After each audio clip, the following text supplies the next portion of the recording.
Avant la fête de la Pâque, sachant que l'heure était venue pour lui de passer de ce monde à son Père, Jésus, ayant aimé les siens qui étaient dans le monde, les aima jusqu'au bout.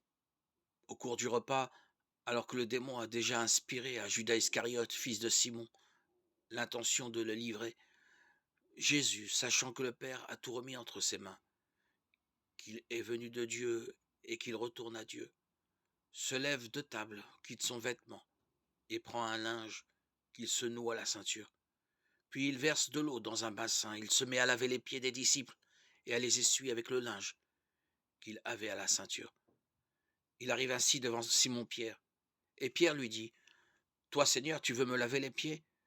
Jésus lui déclara, ce que je veux faire, tu ne le sais pas maintenant, plus tard tu comprendras. Pierre lui dit, tu ne me laveras pas les pieds. Non, jamais. Jésus lui répondit, si je ne te lave pas, tu n'auras point de part avec moi. Simon-Pierre lui dit, alors Seigneur, pas seulement les pieds, mais aussi les mains et la tête. Jésus lui dit, quand on vient de prendre un bain, on n'a pas besoin de se laver. On est pur tout entier. Vous-même, vous êtes purs, mais non pas tous. Il savait bien qui allait le livrer. Et c'est pourquoi il disait, vous n'êtes pas tous purs. Après leur avoir lavé les pieds, il reprit son vêtement et se remit à table. Il leur dit alors,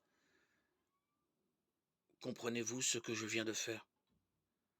Vous m'appelez maître et seigneur, et vous avez raison, car vraiment je le suis.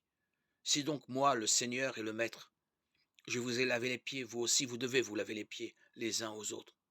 C'est un exemple que je vous ai donné afin que vous fassiez vous aussi comme j'ai fait pour vous. Amen, amen, je vous le dis. Le serviteur n'est pas plus grand que son maître, le messager n'est pas plus grand que celui qui l'envoie.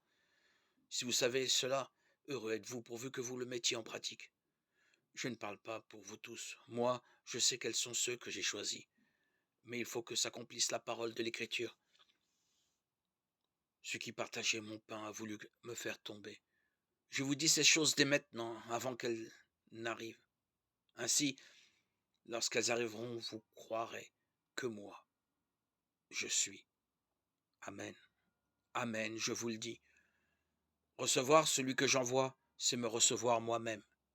Et me recevoir, c'est recevoir celui qui m'envoie. Jean 13, 1, 20.